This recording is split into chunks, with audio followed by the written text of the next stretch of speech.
Psicologia aplicada à educação e o lugar do professor nas interações sociais. Vamos adentrar nesse tema. E os nossos objetivos nessa aula são saber situar-se com relação a algumas temáticas recorrentes no ambiente escolar. E esse objetivo se refere ao que vocês precisam atingir.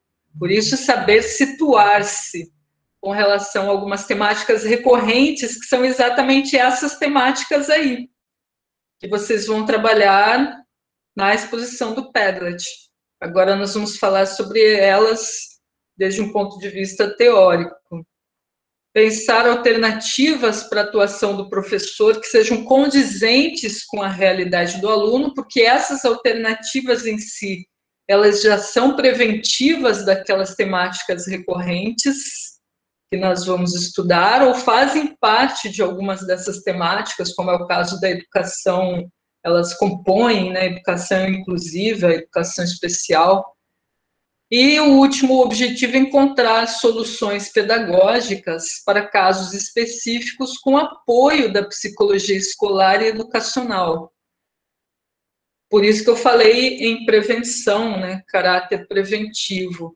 Vamos pensar em algumas soluções pedagógicas baseadas nessa teoria que dá embasamento, por sua vez, à formação do psicólogo escolar, do psicólogo educacional.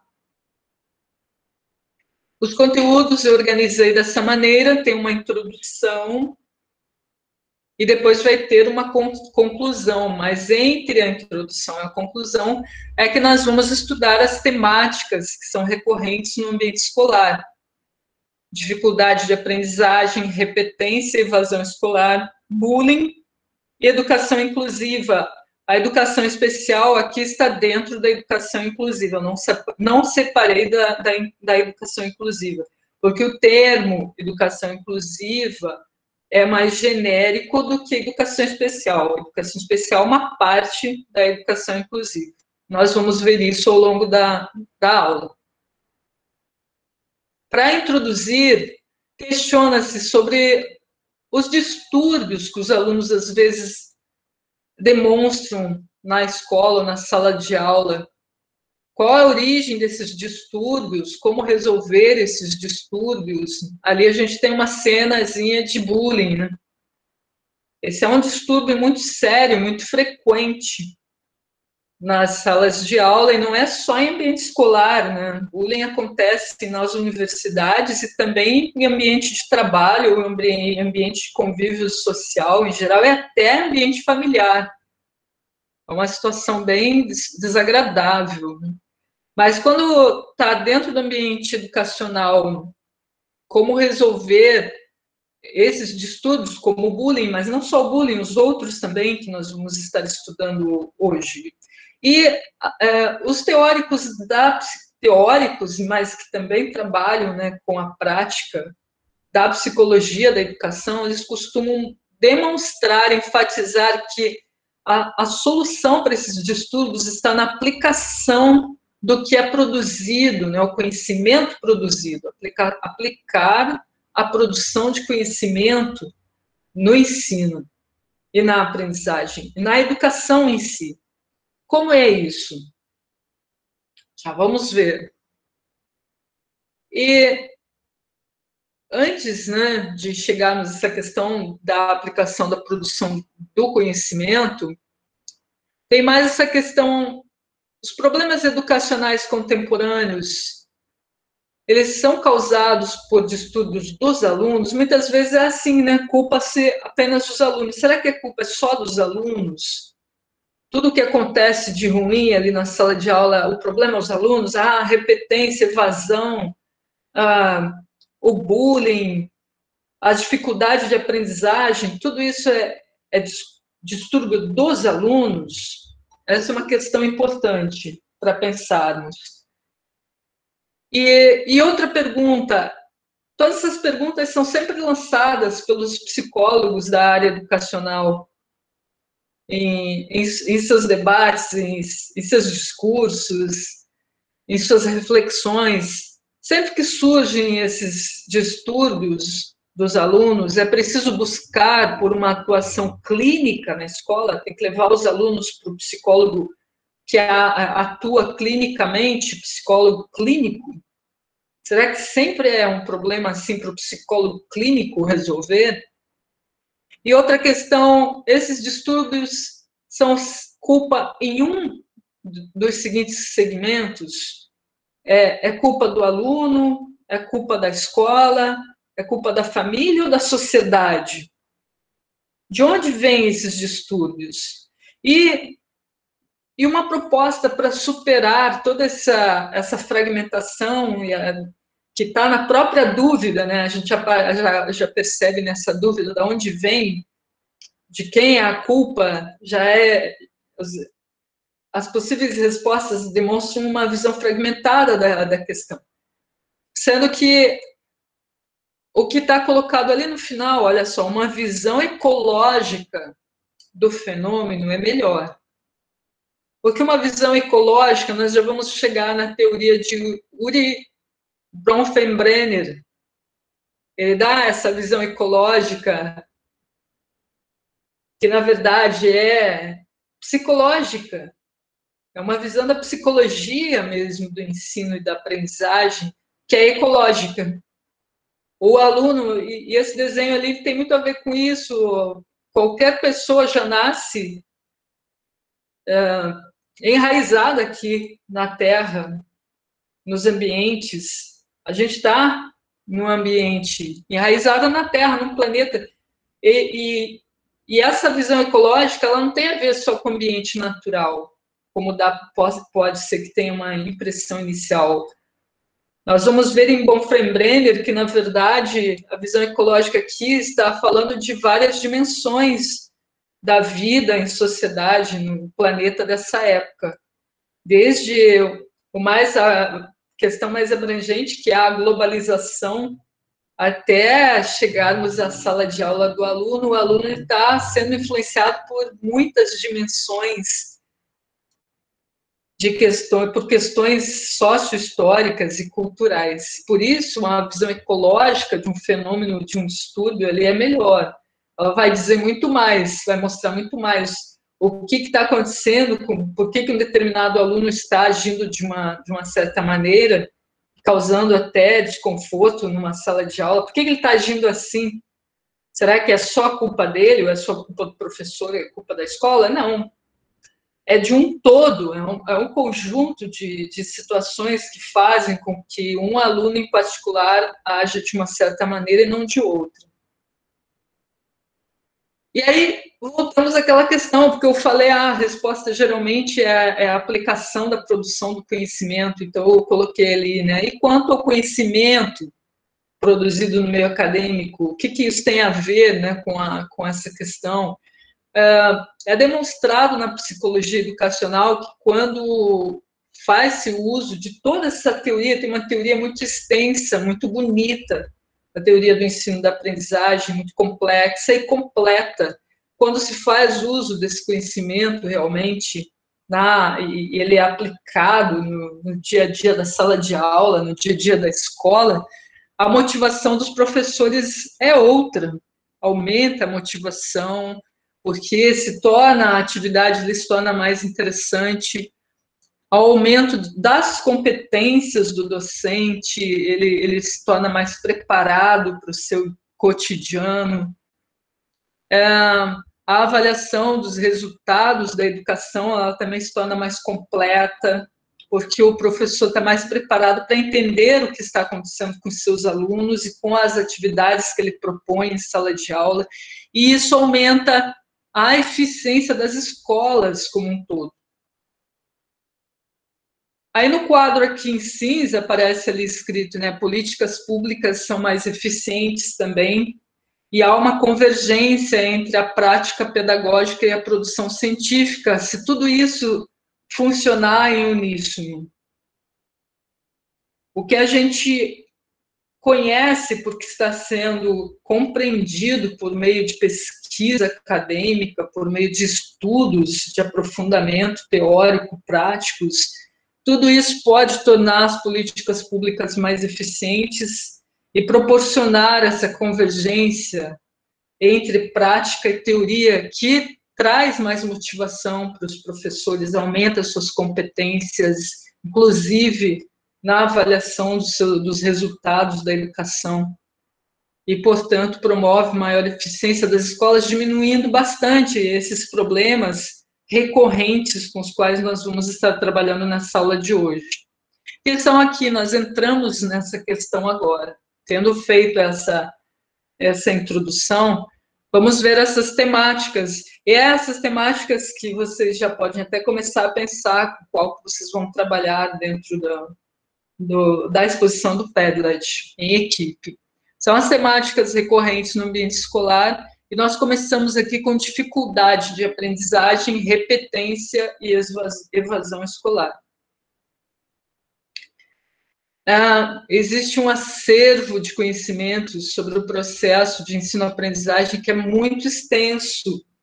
Muita coisa já foi produzida e continua sendo produzida em vários países, não só no nosso país, mas eu acho assim, eu gosto muito de ler, de me manter atualizada dentro, e é extremamente necessário, né, para o professor que trabalha com o ensino, está bem atualizado, tem muita coisa sempre nova sendo produzida anualmente. E a gente percebe a produção aqui no Brasil, ela nos é muito, muito relevante, porque ela está sendo produzida no nosso contexto mesmo. Às vezes a gente vê algumas coisas bem interessantes de outros países, mas que, na verdade, nem se aplicam muito aqui para a nossa realidade.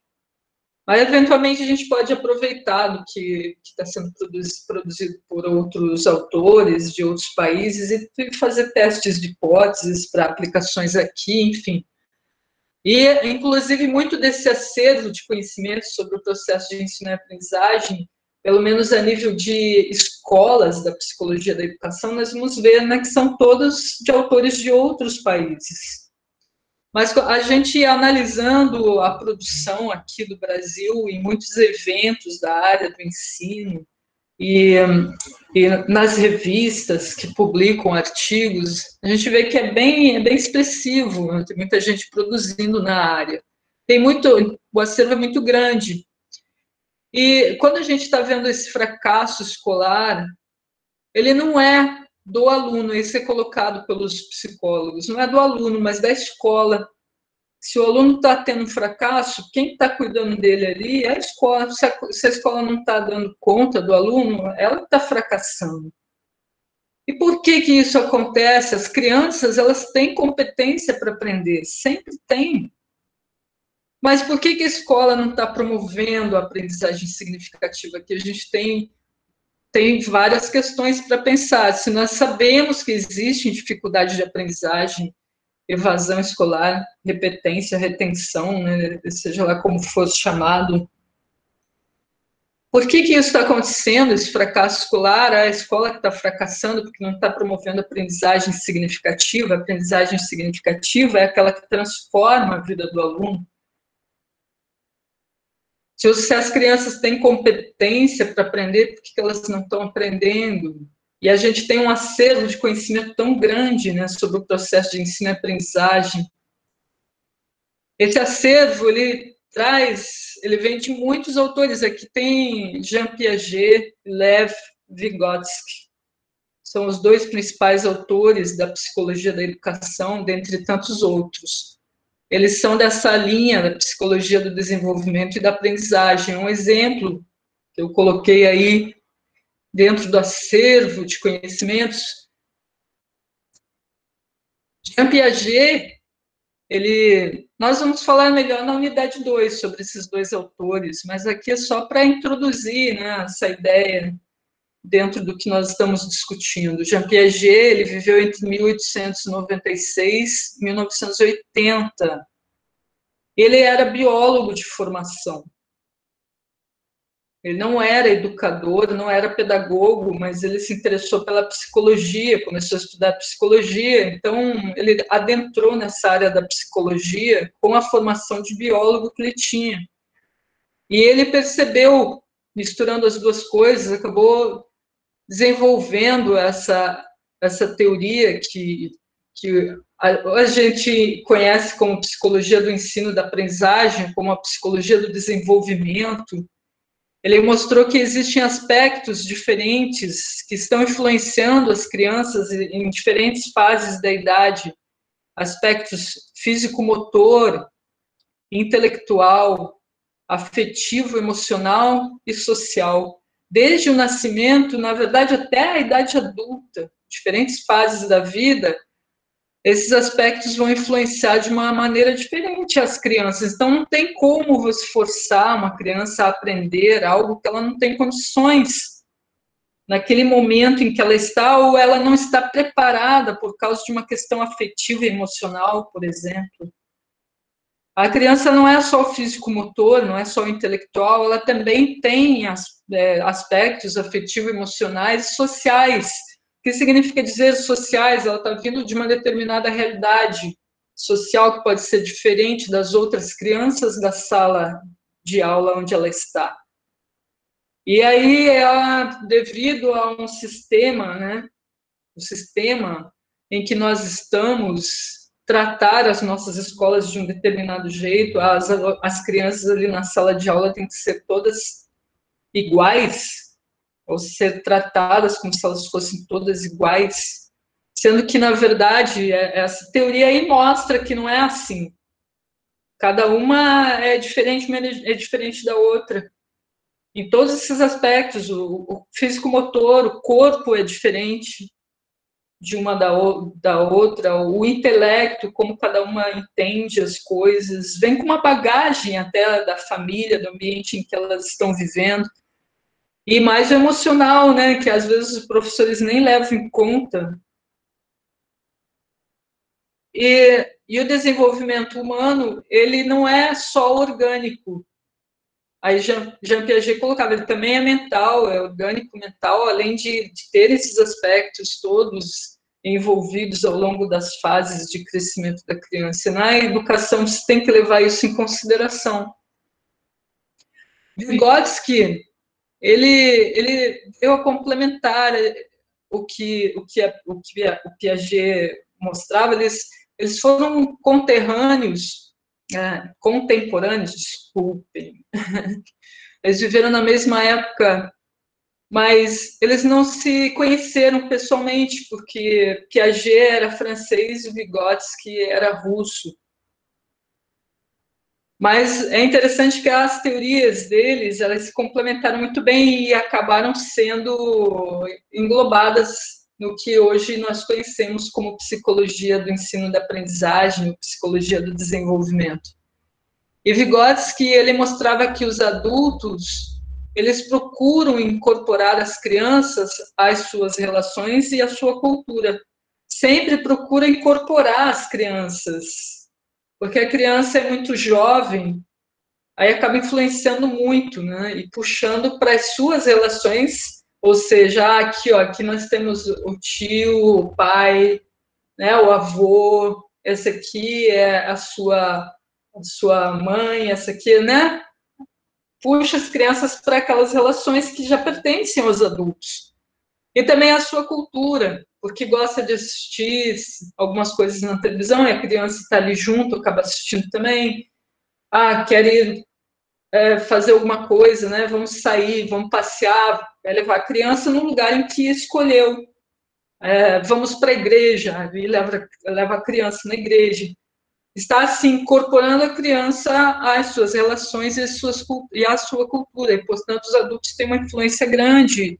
Os adultos com os quais as crianças estão convivendo por mais tempo na sua vida. E Vygotsky falava nos processos interpsíquicos, que se tornam também intrapsíquicos. Quando ele falava isso, ele estava falando, se referindo à subjetividade, ao psiquismo. O psiquismo é o foco de algumas áreas, é o foco da psicologia, né? O objeto da psicologia. E dentro da psicologia, como eu lembrei da própria psicanálise, né? está bem interessada nessa parte psíquica e emocional das pessoas. O que é o psiquismo? É a maneira como o nosso mundo interior interage com o exterior, com aquilo que está em volta de nós. Cada um tem um mundo interior, tem seu próprio psiquismo, mas esse psiquismo ele não existe sem a interação com o psiquismo das outras pessoas. E por isso que ele fala aqui em processos interpsíquicos. Há uma troca. E aí, como os adultos eles incorporam as crianças, as suas reações e a sua cultura, eles influenciam no psiquismo das crianças.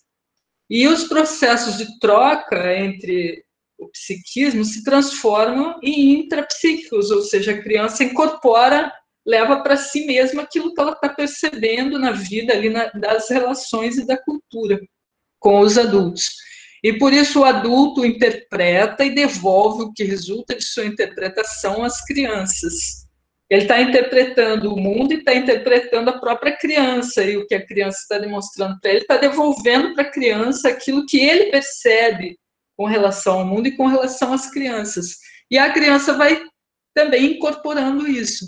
E por esse motivo, Vygotsky, nós temos Piaget falando no desenvolvimento da criança em suas várias dimensões, e Vygotsky mostrando como a interação com os adultos e com crianças mais velhas ela é importante também nesse desenvolvimento. Mas aí nós vamos para Bronfenbrenner, e aqui nós temos uma gravura dele com algumas crianças. Ele é mais recente, vejam, Bronfenbrenner ainda está atuando. Ele, em 1989, ele começou a desenvolver uma outra teoria sobre o desenvolvimento humano, que aparece aqui um esquema, ali no alto à direita, nós temos esse desenho esquemático para Bronfenbrenner. A criança ela está cercada por diferentes sistemas, que ele chamou de microsistema, mesosistema, exosistema e macrosistema. E vejam, esses nomes aparecem embaixo ali, né, na elipse. Mas em cima, na parte de cima, nós temos o exemplo do que o que ele está se referindo. O microsistema é o núcleo familiar, o ambiente em que a criança está mais diretamente, está sendo incorporada e que influencia ela a incorporar as relações e a cultura. E o mesosistema já é a comunidade mais imediata, saindo desse microsistema, do seu núcleo familiar, aquela comunidade mais imediata que envolve geralmente a igreja, o clube, ou as lojas que costumam frequentar, né, o mesmo supermercado sempre, ou quase sempre, os lugares em que está indo sempre, né, com mais frequência, às vezes é o ambiente do trabalho do pai ou da mãe. Esse é o mesosistema. Aí tem o exosistema, é uma comunidade institucional maior. E a gente tem comunidade institucional maior, por exemplo,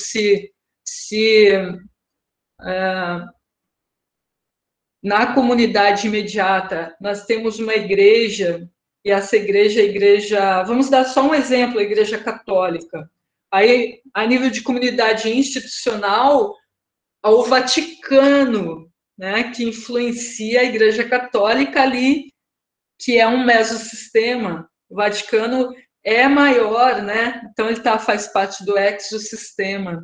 É uma comunidade institucional que influencia aquele núcleo familiar ali onde a criança está. E aí o macrosistema é indo maior, a estrutura política e social. O Vaticano ele não está, aqui no nosso exemplo, ele não está sozinho no mundo, né? Ele está sendo influenciado por uma estrutura de globalização imensa, que envolve vários interesses políticos dos países e as negociações diplomáticas entre os países, etc. Esse macrosistema. Então, vejam, ele mostrou, e ele coloca cronossistema esse todo, tudo isso, né? É muito grande. E quando ele fala sobre essa teoria do desenvolvimento para Bronfenbrenner, ele coloca essa frase, ela se refere, né, a essa teoria. Existe um conjunto de processos através dos quais as particularidades da pessoa e do ambiente interagem para produzir constância e mudança nas características da pessoa no curso de sua vida. Há um conjunto de processos. E esses processos dependem de onde cada criança, né, cada pessoa está inserida. Aí as particularidades da criança interagindo com as do ambiente onde ela está. Esse conjunto de processos produz tanto constância quanto mudança nas características da pessoa. Tem coisas que ficam sempre parecidas, tem outras que não, ficam mudando sempre. Um exemplo foi agora essa pandemia. A pandemia está aí nesse nível mais global de todos, né? Faz parte do macrosistema. E aí, só que ali a nível de microsistema, nós temos crianças aqui no nosso país que nem têm, elas estão tendo que fazer, né, tendo que acompanhar o ensino remoto, e às vezes nem tem internet em casa. Hoje mesmo eu li uma notícia de uma professora que ficou assim, se condoeu, né, quando ela viu que um aluno dela estava assistindo aula assim com o smartphone, mas aí de repente ele falou para ela: oh, professora, eu vou ter que sair da aula porque eu tenho que ajudar meu pai e minha mãe a cobrir a nossa casa. Ela não entendeu como assim cobrir a nossa casa. Aí ela acabou vendo a foto. Eles na casa do menino não tinha telhado. A casa era assim feita de tijolos só, não tinha acabamentos e não tinha telhado. E quando ia começar a chover, eles corriam e puxavam uma lona para cobrir a casa toda. Então ele teve que sair da aula para ajudar os pais a cobrir a casa. Aí ela ficou assim emocionada com isso e acabou desenvolvendo uma campanha nas redes sociais, arrecadou dinheiro e ajudou eles.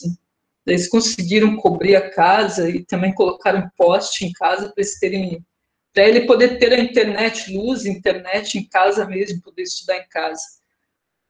Isso aí vejo, um microsistema ali, né, da criança, a situação que ele está, sendo influenciado pelo macrosistema que trouxe o quê? Uma situação de pandemia para nós. E as necessidades que a gente agora tem, não tem como ficar estudando da mesma maneira como a gente estudava antes, nas salas de aula, enfim, por enquanto, pelo menos. E isso está assim, tem algumas coisas que produzem constância na vida dos alunos, tem outras não, exigem mudança, mas são muitas influências, isso tem que ser considerado. E exige o que? Aqui embaixo, nesse retângulo, aparece, né, uma reflexão constante por parte do profissional da área da educação. Infelizmente, é a situação de muitas crianças, isso mesmo, Kátia, né?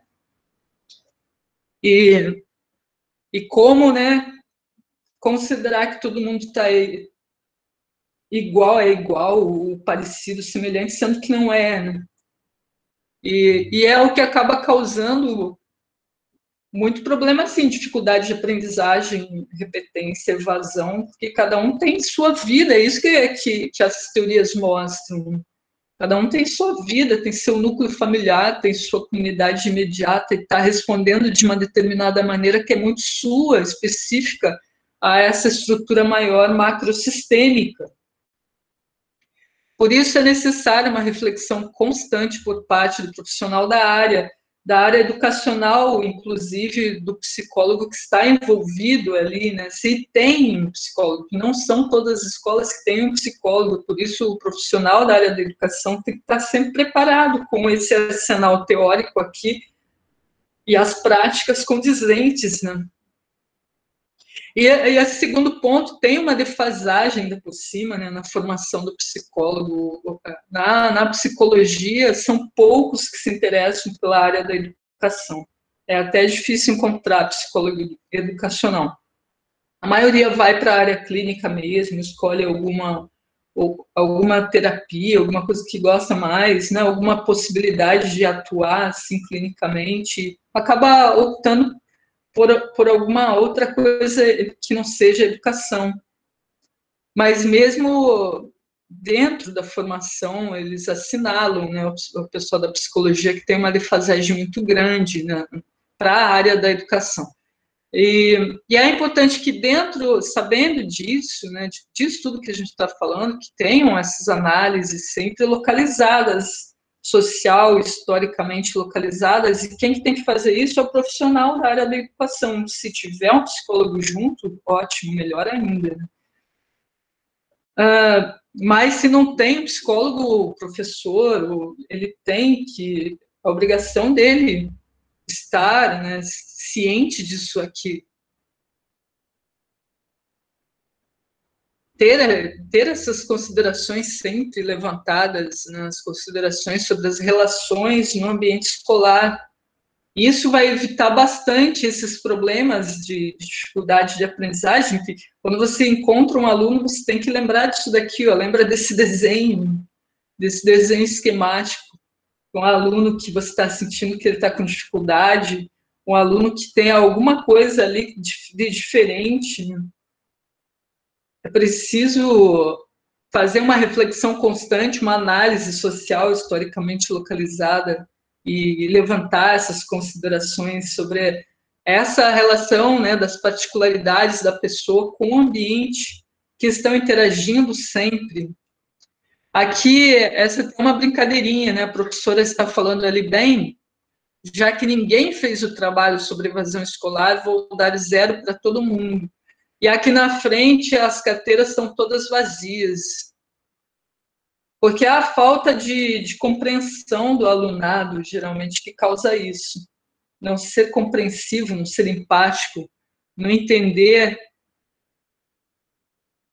Ou a gente aprende tudo isso, então sempre haverá dificuldades de aprendizagem, repetência, evasão escolar. Essas são as questões que são colocadas dentro da psicologia educacional. A importância de se conhecer essas teorias, de praticá-las na relação com o alunado.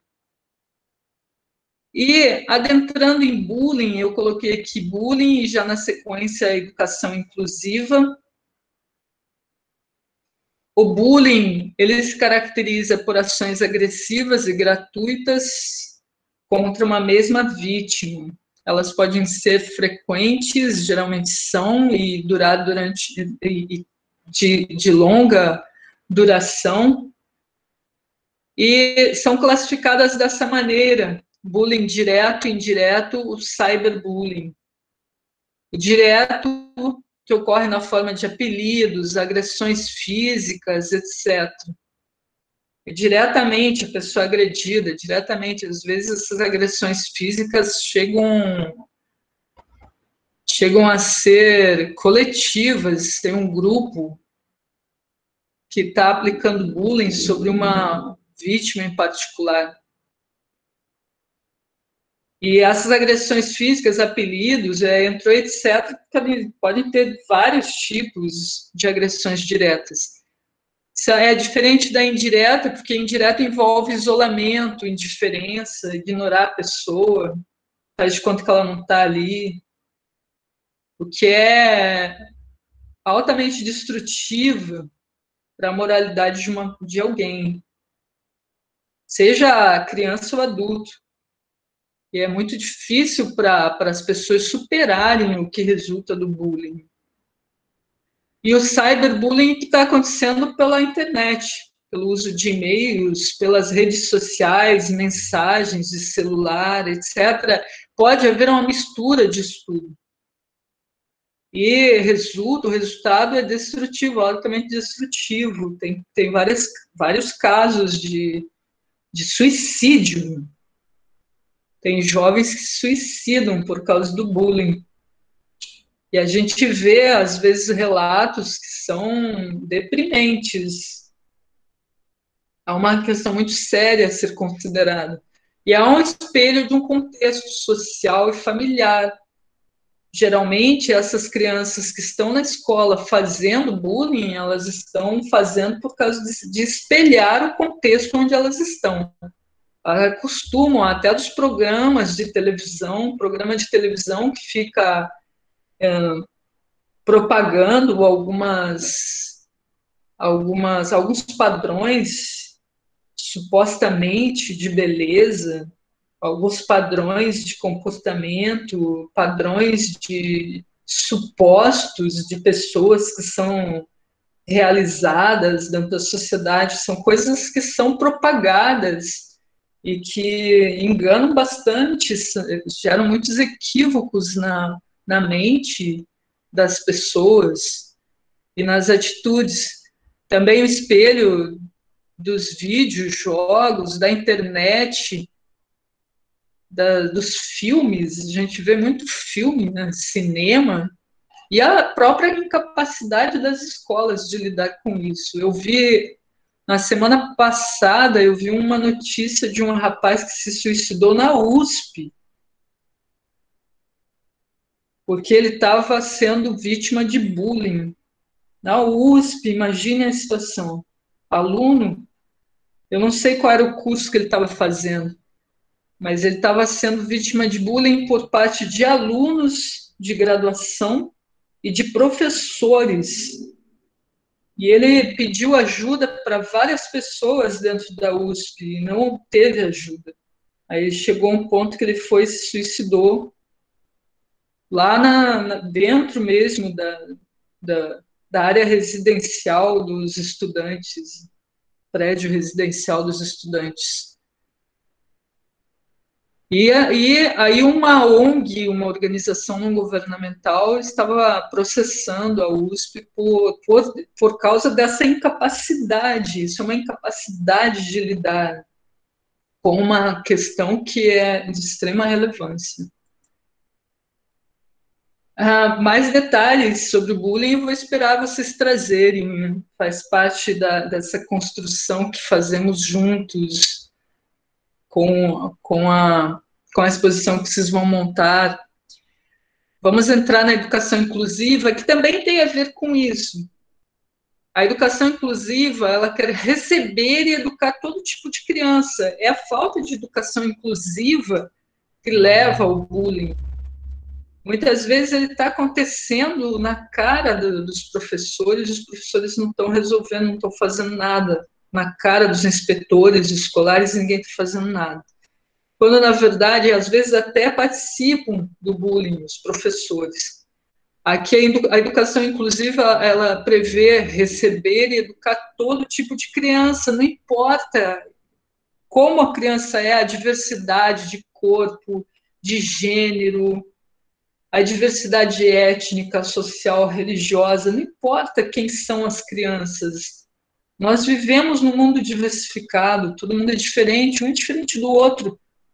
Mesmo, às vezes, parecido, o corpo ali é parecido, tem um mesmo padrão, aparentemente, de comportamento, e você vai analisar a vida de duas pessoas, você vê como são diferentes, e, às vezes, por causa disso, dentro de um grupo de amigos, tem um ou dois que são líderes, lideram, e outros no grupo que tem timidez e que vão só atrás daqueles que estão liderando, porque existe essa diversidade aí. Não dá para não perceber, não dá para deixar de lado, não considerar, desconsiderar isso na prática docente.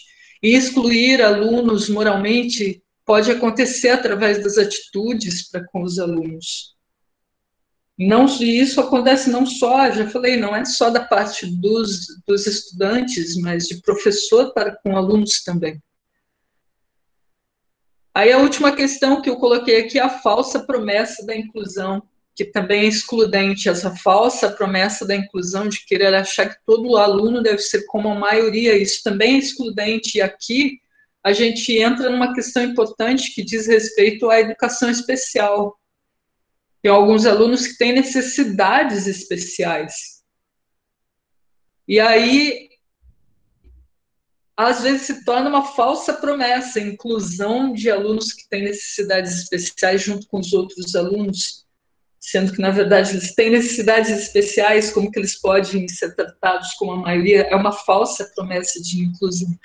A educação inclusiva, ela leva tudo isso em consideração. E algumas soluções para esses problemas é que os conhecimentos, esses conhecimentos que a gente está colocando aqui, geralmente estão sempre presentes a nível de discurso apenas, mas não pode estar apenas presente a nível de discurso. Que se faça acontecer na sala de aula a sua aplicação, na escola, que se faça acontecer a aplicação disso tudo que a gente sabe. É a escola e a sala de aula é o campo de verificação de muitas das hipóteses da psicologia, e é por isso que lá no começo, na primeira questão que foi levantada, os distúrbios são sempre dos alunos, e aí a resposta era procurar um respaldo para isso dentro da produção de conhecimento. A gente tem conhecimento, esse conhecimento não pode estar só a nível de discurso, ele tem que ser aplicado à sala de aula, é o campo de verificação de muitas hipóteses da psicologia, e mudar as práticas de ensino que estão voltadas apenas ao sucesso educativo, que é medido que através de notas apenas. É só isso que conta, sem considerar as relações interpessoais, o contexto ali dos alunos. E é o que leva a todos esses problemas, na verdade, é uma desigualdade muito grande. É necessário desenvolver práticas que fomentem igualdade, justiça, reciprocidade, solidariedade e outros sentimentos positivos. Tem que fomentar isso. A escola, ela serve para desenvolver cidadania, para ajudar os alunos no estabelecimento de uma moralidade condizente com as necessidades da sociedade, e não apenas aprender conteúdos. E por isso desenvolver práticas que fomentem sentimentos positivos, como esses que são citados aí: igualdade, justiça, reciprocidade, solidariedade e muitos outros. E não o contrário, ajudar os alunos a praticarem bullying, por exemplo. Isso é um grande crime vindo da parte de um professor. Da parte de alunos também é crime, mas vindo da parte do professor, pior ainda, é muito mais sério.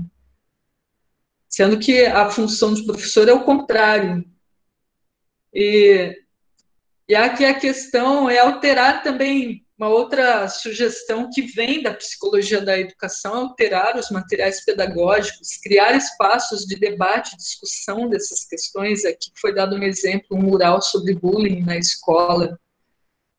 Vejam ali, ó, bullying, brincadeiras que machucam. Diga não à violência nas escolas, diga não ao bullying. Que mostrar essas coisas, alterar os materiais pedagógicos. Na hora de escolher um livro didático, observar o livro didático, analisar tudo o que ele contém e o que ele não contém. E não ficar só no livro didático, desenvolver outras metodologias, outros materiais, roteiros. Por isso que nós vamos fazer isso aqui também na disciplina, é um momento de praticar toda essa teoria.